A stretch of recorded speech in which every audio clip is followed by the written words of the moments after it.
course, a poet of Meath. He joined the army in 1914 at the outbreak of the First World War and was sent to train at Richmond Barracks in Inchicore. He was there until May of the following year, and during that time he wrote a number of poems and letters. It's because of this connection that we formed a Ledwidge Society in Dublin. We also commissioned 2 plaques and a bust of the poet. One plaque is situated in the book room on the far side, and one is placed on the outside of the recreation room of Richmond Barracks, where he used to read to the troops. And the bust is located in the atrium of Richmond Barracks, where it was unveiled by Martin McGuinness in 2016. Each year, as we stand here to remember the dead of 2 world wars, we also remember members and friends of our own society who have recently passed. This year in particular, we remember Mrs. Dunn, a long-time supporter of ours, who had 3 uncles who served in the First World War. Also Frances Lane, who died last October. Some of you may remember her from the early days of our meetings here, a tall woman who usually wore a red coat and a red beret. Patrick Conniff, a tall, thin man who regularly competed in our Ledwidge poetry competition. And I'd love to be proved wrong about this. Tony Dixon, it seems, has also passed. We haven't heard from him for 2 years. There was a death notice that seems to match. His phone is disconnected, and it would appear that Tony himself is permanently discombobulated. It was Tony who introduced me to that wonderful word. He's a huge loss to us, one of the finest performers of poetry I've ever met, and a lovely man. My friend of many years, Dennis Collins of Wexford, who won numerous awards for poetry, including our Ledwidge plaque for his traditional Sestina, a beautifully crafted poem some years ago. Dennis was a champion of women's writing at a time when the scene was dominated by male writers. He was a unique individual, a big presence, and everyone liked him. Finally, a name unfamiliar to you perhaps, but not to Michael or myself, Tom Mackin. Tom was a local artist and scholar.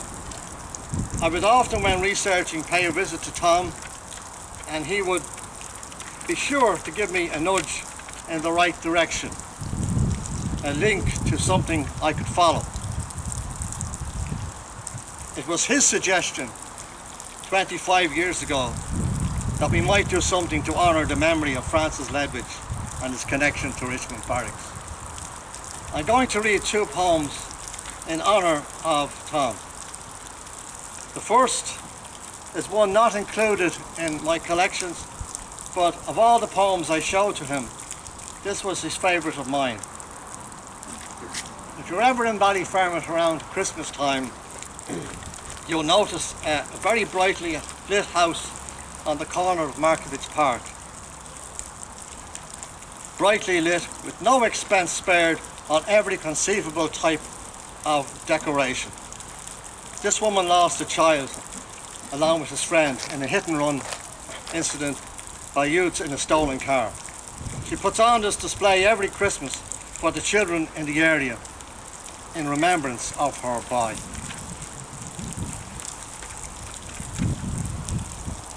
To read it to you now.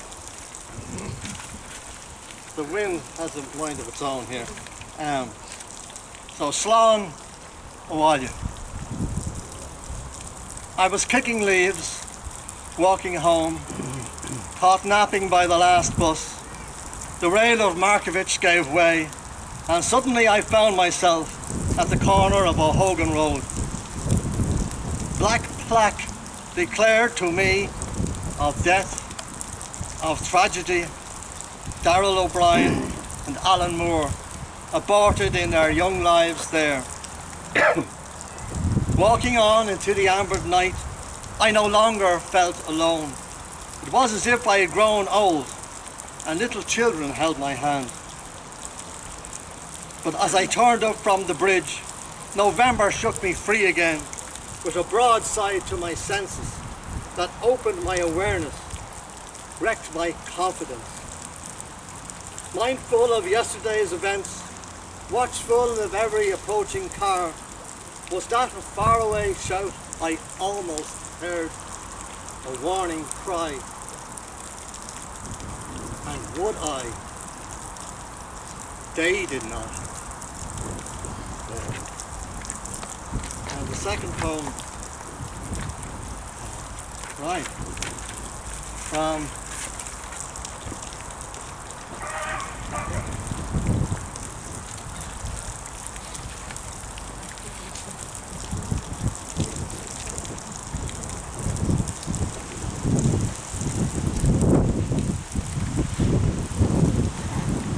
exhibition of Tom's paintings, and I was invited to it, and I'm now very glad that I went. It's called It Won't Be Mozart. Closer to the mic, Liam, please. When I received Tom's invitation, I was pleased. I admired his work and was glad to oblige. He being a local artist, deserving our support.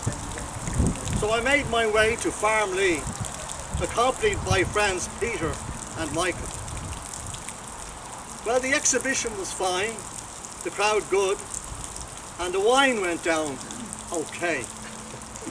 Tom's two daughters entertained with musical airs by Mozart as we passed among the pictures. There were scenes of Chapel-Izard, Phoenix Park, Lady Lane, and portraits of Raftery, Joyce and Nietzsche. Seco Muna Kata with his upturned face depicting wonder, joy, grief and love all at once. When we got back to my house, I glanced at my watch and found that 2 whole hours had elapsed. 2 hours that my wife had been left with the burdens of our creation. Peter, said I as I left the car, I'm going in now to face the music. And one thing that I know for sure, it won't be Mozart.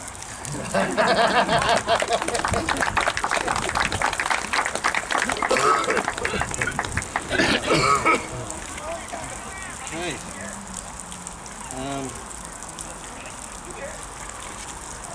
We have a special guest this year, Dr. William Adamson. Lectures at Ulm University in Germany, where he has delivered many papers and dissertations on literary and philosophical themes. He's also the Assistant Director of the Gerald Manley Hopkins Society. We're very pleased to have him here with Mary. So Will, it's over to you.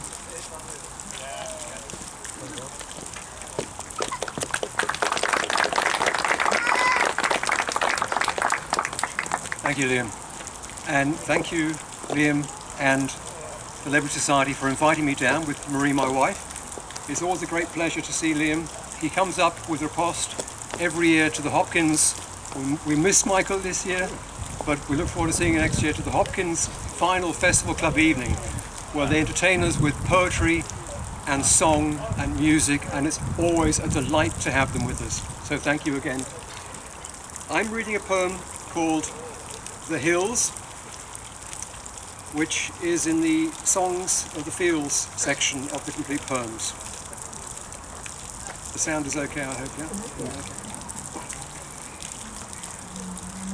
The hills are crying from the fields to me, and calling me with music from a choir of waters in their woods, where I can see the bloom unfolded on the winds like fire.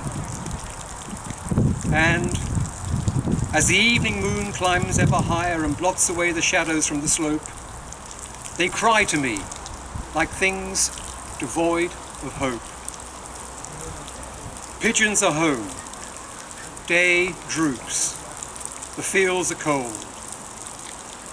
Now the slow wind comes labouring up the sky with a small cloud long steeped in sunset gold. Like Jason, with the precious fleece anigh the harbour of Iolcos. Day's bright eye is filmed with the twilight, and the rill shines like a scimitar upon the hill.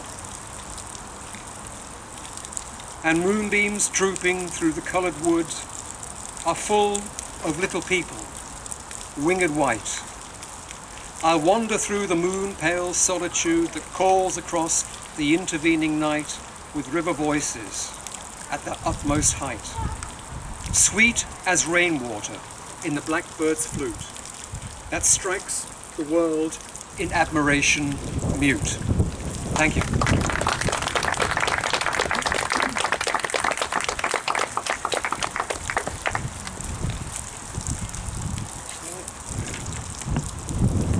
Now, former senior reporter at Today FM, Bernadette Jemison, distills her own whiskey. No, she doesn't, but she distills fine poems, one of which was selected as the winning entry of our Francis Ledwidge Award 2018, and she's here to give us a reprise of her winning entry. Bernadette.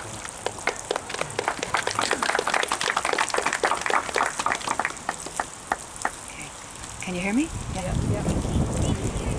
This is called Children of the Ballymont Towers. Some architect's dream left us high in the clouds on washing grass balconies to gaze upon worlds far below where we long to be, in gardens with grass and flowers. Children of the towers knew only the lofty heights we climbed daily, panting up reeking stairways when lifts were broken. We watched smoke curl upwards from house chimneys, writing verdicts high in the guileless sky, creating a fog beneath us.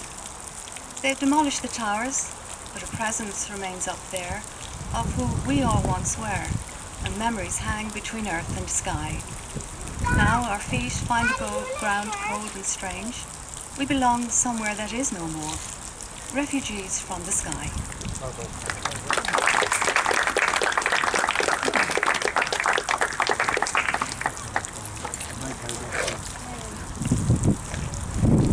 Amy Barry, as well as being a poet, works in public relations. She's travelled from Athlone to be here today. Amy.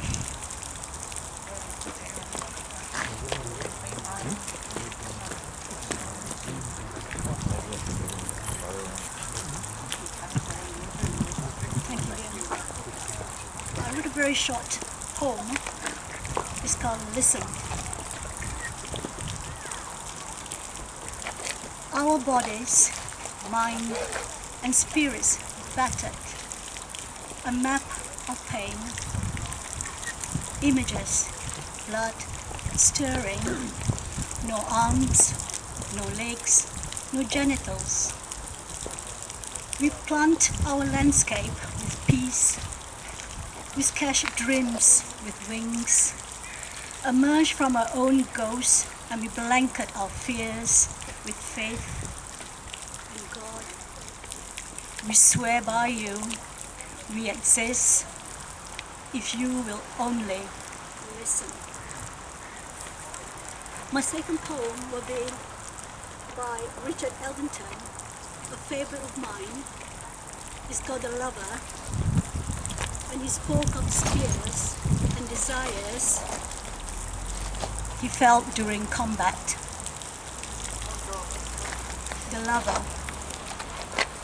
Though I have had friends and a beautiful love, there's one lover I await above all.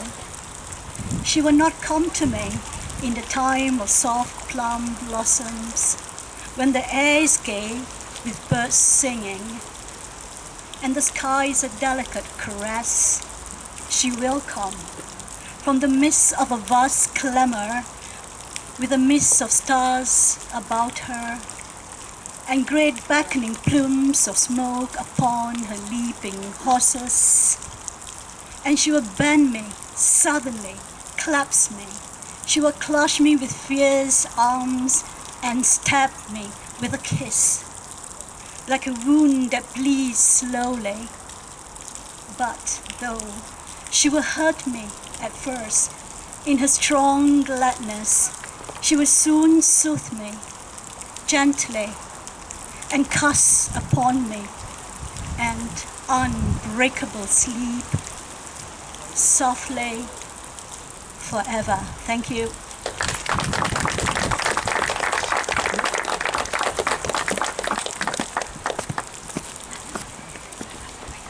Susan Sweeney has a different, unique connection with Island Bridge, and she's going to tell us about it now. Thank you very much. So, can you hear me? So my name is Susan Sweeney, and my great-grandfather was found dead near here. So I wrote a little poem about it, and I did some research about him. So here it goes. National Library. Microfilm now on spindle, moving clockwise, gathering momentum. F. Stop. Evening Herald, 21st July 1931. A headline. Drowned in Liffey, Island Bridge. Man who was smoking his pipe on the bank. Zoom in. Focus. Now legible. Young boy saw deceased sitting on the bank. Later he was gone, but hat and coat still there. Edward, age 54. Phoenix Street, not folklore. Now cold fact. Did you know Thomas Kinsella? It was obvious that Sweeney was going to his home on the occasion. Verdict. He was caught in the violent thunderstorm and probably fell into the river. Royal Engineers, service number 7843, London. Did you see service? And later worked with the Great Southern Railways. Edward's French wife, Augustine, said he never left her short. DNA holds the memory. You didn't get your promotion. Arrière-grand-prix, per je te cherchais, je vous connais, je suis tout.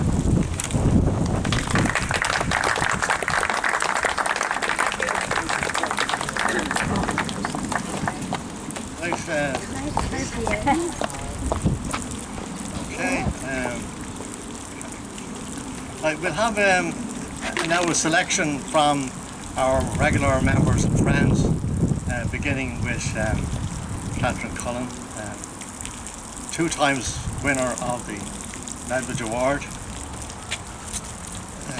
poet, songwriter. Are you ready now? Yeah, very ready. Ready anytime. Okay, so Catherine Cullen, Catherine Ankle.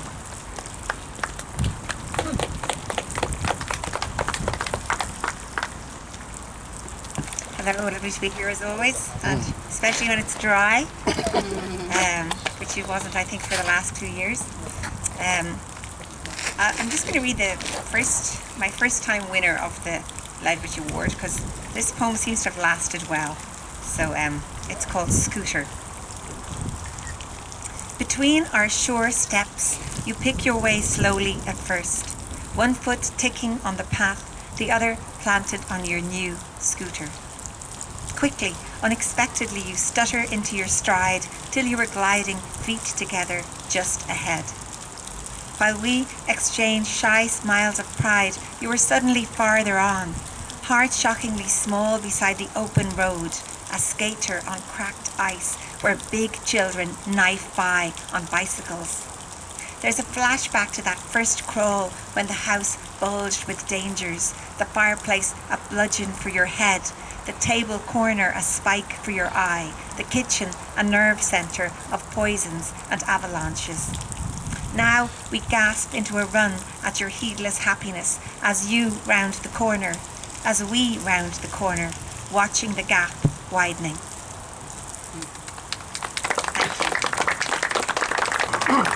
And I'll just read one more because it's sort of a summary poem, and listening to Liam reading the lovely rosy poem, it reminded me of this a bit. So this is called Hedges. Not for us to thwart those who might scratch a living. Born out of blackthorns straddling ditches, we threw up our stark blooms in the unforgiving spring. Grew the master's hazel switches, but found a soft spot for his mitching boy. Made hiding room, nothing if not creative. Wound rhododendrons in traveller's joy. Let fuchsia from South America go native. Let them flaunt style and stigma, take their chances. Scatter their seed into our multiculture. Hazard our border hops and crossroad dances. We back the underdog rose, shading thrush from vulture. Some of us, crooned now to inhospitable lines, embraced all comers once, flung wide our arms, grew spells for wives and witches, wove them signs, bade cess the hawthorn, rowan against charms. Hedge schools, rebel priests, many a baggy breeches we've sheltered from bitter weather.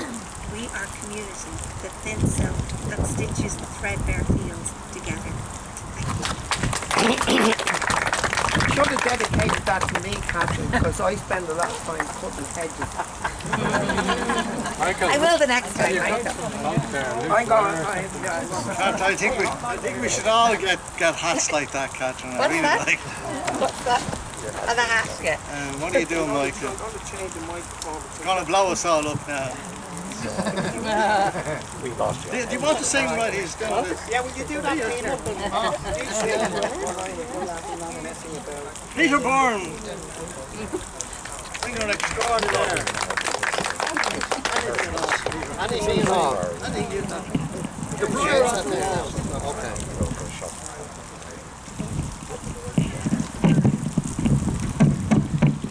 When they pass me, la la la. This is Sunday, you know. Hello, can anybody hear me? No. Just yeah, hello. That's much better, Michael. God, everybody, I think there's a lot run off now.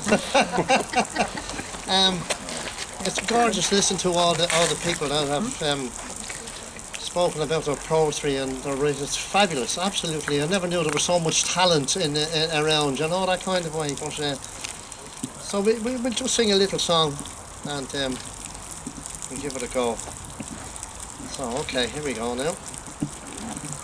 The water is wide and I can't swim more, neither have I wings to fly. Give me a boat that can carry two, and both shall row, my love and I. There is a ship, and she sails the sea. It's loaded deep can be, but not so deep as the love I'm in. I know not how I sink or swim. I leaned my back against an oak. It seemed to me a trusty tree. First it bends and then it broke, and that's the way love treated me. For love is gentle, and love is kind, and love's a treasure when first it's new. But love grows old and groweth cold, and fades away like morning dew. Short and simple and sweet. Thanks. That's it, Peter. Next. If you're not short as me, Peter. Neville Cleary, another one of our former winners, here to give us a blast. Great to see you again now.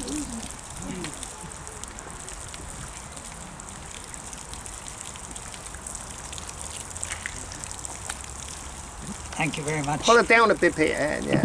Thank you very much, Liam.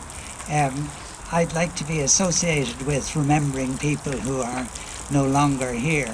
Over the years, this has been a great place for meeting people, and I'm conscious that I've turned 80 since the last time I was here, and I hope you don't mind if I read a little poem about that. It's called Happy Birthday, 5th of May, 2019. I have become all-seeing, seeing as in curate's egg, good and bad, all-knowing, knowing much more than I read. In the cool of the day, I know there is so much more to learn and understand. Living 80 springs, trying to do the right things, painfully remembering mistakes large and small, delighting in successes large and small, believing in the love of family and friends. How would I like to be remembered? Just remembered, hopefully noted somewhere in records that may survive future extinctions, like a name on a brick of a ziggurat. Thank you.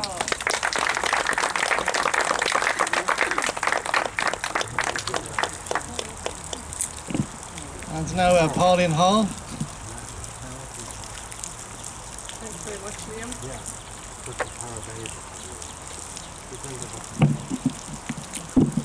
Well, as a fairly recent attender at these events, I'm delighted to be here and to see so many familiar and new faces. I'm going to read a poem which sprang from a surprise, as poems quite often do. And the title of it is Snookered. Some liken the universe to a giant snooker table. No rail cushions.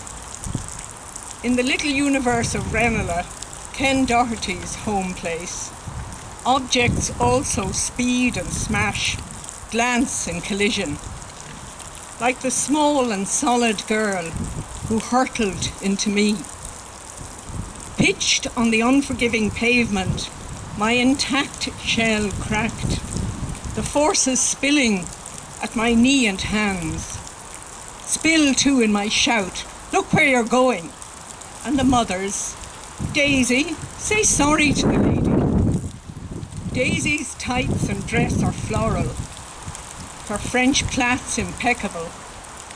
We move in a strange, lopsided procession, I leaning on the mother's arm, all in elastic, as if the decorous, well-planted street was suddenly peeled back, and a black space stretched, full of blind clash and miss. Thank you very much.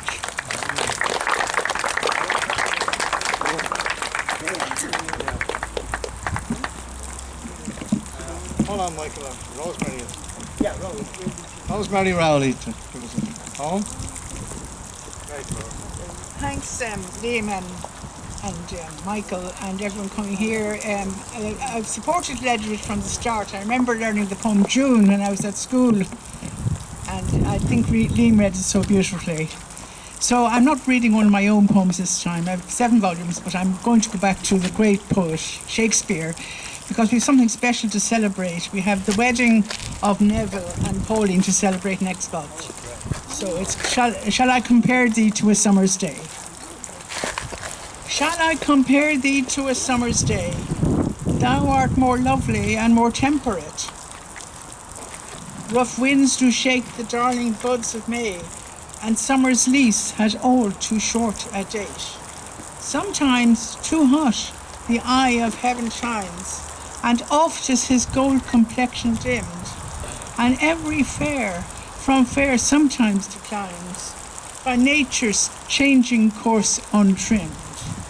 But thy eternal summer shall not fade, nor lose possession of the fair thou owest, nor shall death boast you wander in a shade, when in these lines and lives you growest. So as long as men can breathe and eyes can see, and women too, so long lives this, and this gives life to thee.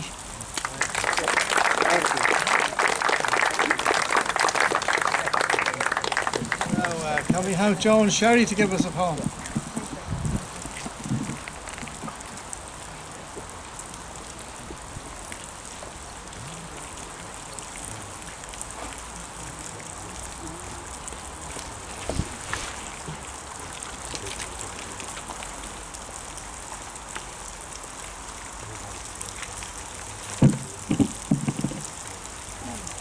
Hello everyone, I'm delighted to be here today, and I'd like to thank Liam and Michael for asking me. I'm going to read a poem that was inspired by my late grandson, or not grandson, sorry, stepson, who died last year, and I noticed any time anybody came into the room to him,